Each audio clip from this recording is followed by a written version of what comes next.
വിശ്വംസിഹായിലേറെ സ്നേഹിക്കപ്പെടുന്ന പ്രിയ മാതാപിതാക്കളെ, സഹോദരി സഹോദരങ്ങളെ, തിരുസഭയിൽ വിശുദ്ധ ലോറൻസിൻ്റെ തിരുനാൾ ആഘോഷിക്കുകയാണ്. 16-ാം നൂറ്റാണ്ടിൽ ജീവിച്ചിരുന്ന ഈ വിശുദ്ധൻ്റെ ജീവിതത്തിലൊരു വലിയ പ്രത്യേകത, തുർക്കി സൈന്യത്തിനെതിരെ യുദ്ധം ചെയ്യുവാനായിട്ട് ചക്രവർത്തി നിയോഗിച്ചൊരു വ്യക്തിയാണ്. അദ്ദേഹത്തിൻ്റെ ഈ ഒരു യുദ്ധമൊക്കെ വളരെ ചരിത്രപ്രസിദ്ധമാണ്. പക്ഷെ ഇതിനേക്കാളൊക്കെ ഉപരിയായിട്ട് ഈ വിശുദ്ധനിലുണ്ടായിരുന്നൊരു കാര്യമാണ് ദൈവവചനത്തോടുള്ള ഒരു വലിയ ആഭിമുഖ്യവും അഭിനിവേശവും. അങ്ങനെ ദൈവത്തിൻ്റെ വചനം ഹൃദയത്തിലേക്ക് സ്വീകരിക്കുകയും കർത്താവിനെ ആഴത്തിൽ അറിയാനായിട്ട് പരിശ്രമിച്ച ഒരു വ്യക്തിയായിരുന്നു വിശുദ്ധ ലോറൻസ്.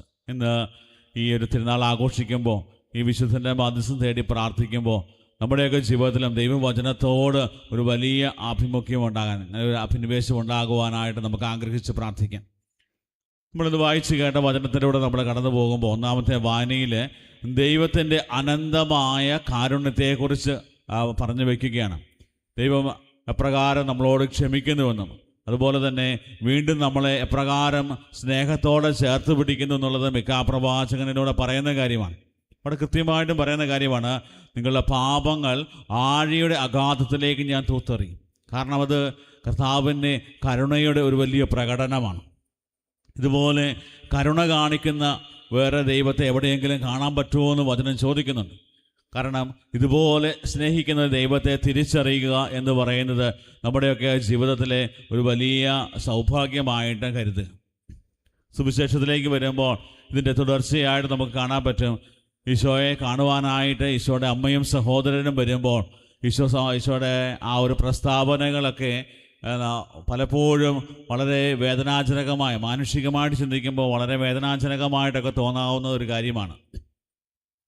അമ്മയുടെ മുഖത്ത് നോക്കി ആരാണ് എൻ്റെ അമ്മ, ആരാണ് എൻ്റെ സഹോദരന്മാർ എന്നൊക്കെ ചോദിക്കുമ്പോൾ അതൊരു വലിയ ഒരു മുറിവായിട്ടൊക്കെ ഉള്ളിൽ കരുതും. പക്ഷേ നമ്മൾ ഈ ഒരു വചനത്തിൻ്റെ ഒരു സാഹചര്യം നമ്മൾ കൃത്യമായിട്ട് മനസ്സിലാക്കി കഴിഞ്ഞാൽ ഈ ഒരു ഈശോ ഇത് പറഞ്ഞതിൻ്റെയൊക്കെ ഒരു അർത്ഥം ഗ്രഹിക്കുവാനായിട്ട് നമുക്ക് സാധിക്കും. ഈശോയുടെ പ്രസ്താവനകളും ഈശോയുടെ പ്രബോധനങ്ങളുമൊക്കെ യഹൂദരുടെ ഇടയിലും നിയമജ്ഞരുടെയും പുരോഹിതന്മാരുടെയൊക്കെ ഇടയിലൊക്കെ ഒരു വലിയ സംസാര വിഷയമായിരുന്നു. എങ്ങനെയെങ്കിലും ഈശോയെ കൊടുക്കണമെന്നുള്ള ആഗ്രഹത്തോടു കൂടിയായിരുന്നു അവർ ഇന്ന്. അതുപോലെ തന്നെ അതിൻ്റെയൊക്കെ ഏറ്റവും പാരമ്യം എന്ന് പറയുന്നത് എങ്ങനെയെങ്കിലും ഈശോയെ കൊല്ലാൻ പോലും അവർ തീരുമാനമെടുത്ത് നിൽക്കുകയാണ്. അങ്ങനെ ഒരു അസ്വസ്ഥതയുണ്ടായി എന്നറിഞ്ഞപ്പോൾ ആദ്യം ഓടി വരുന്നത് ഈശോയുടെ അമ്മയും സഹോദരനുമാണ്. നമുക്കറിയാം, നമുക്കൊക്കെ എന്തെങ്കിലുമൊക്കെ സംഭവിക്കുന്നുണ്ടെന്നൊക്കെ അറിഞ്ഞു കഴിഞ്ഞാൽ, അല്ലെങ്കിൽ എന്തെങ്കിലും അസ്വസ്ഥതകളുണ്ട്, അല്ലെങ്കിൽ ഒരു രോഗമാണ് എന്നൊക്കെ അറിഞ്ഞു കഴിഞ്ഞാൽ ആദ്യം നമ്മുടെ അടുത്തേക്ക് വരുന്നത് അമ്മയായിരിക്കും. മോനെ, നിനക്കെന്താ പറ്റി? അപ്പോൾ ഈ ഒരു വലിയ മനോഭാവത്തോടു കൂടെയാണ് ഈശോയുടെ അടുക്കലേക്ക് പരിശുദ്ധ അമ്മയും വരിക. ഈശോയെ കാണാനും നിനക്കെന്തെങ്കിലും കുഴപ്പമുണ്ടോ, അല്ലെങ്കിൽ നിനക്ക് എന്തെങ്കിലും അസ്വസ്ഥതകളുണ്ടോ, നിന്നെ ഇങ്ങനെ ആളുകൾ കൊല്ലാനൊക്കെ ഇങ്ങനെ പ്ലാൻ ചെയ്യുന്നുണ്ട് എന്നുള്ളൊരു വലിയ ഒരു കൺസേണോട് കൂടിയാണ് പരിശുദ്ധ അമ്മയും സഹോദരനും ഒക്കെ ഈശോയെ കാണാൻ വേണ്ടി വരുന്നത്. അവിടെ ഈശോ പറയുന്നൊരു കാര്യം ഇതാണ്, ആരാണ് എൻ്റെ അമ്മ, ആരാണ് എൻ്റെ സഹോദരൻ?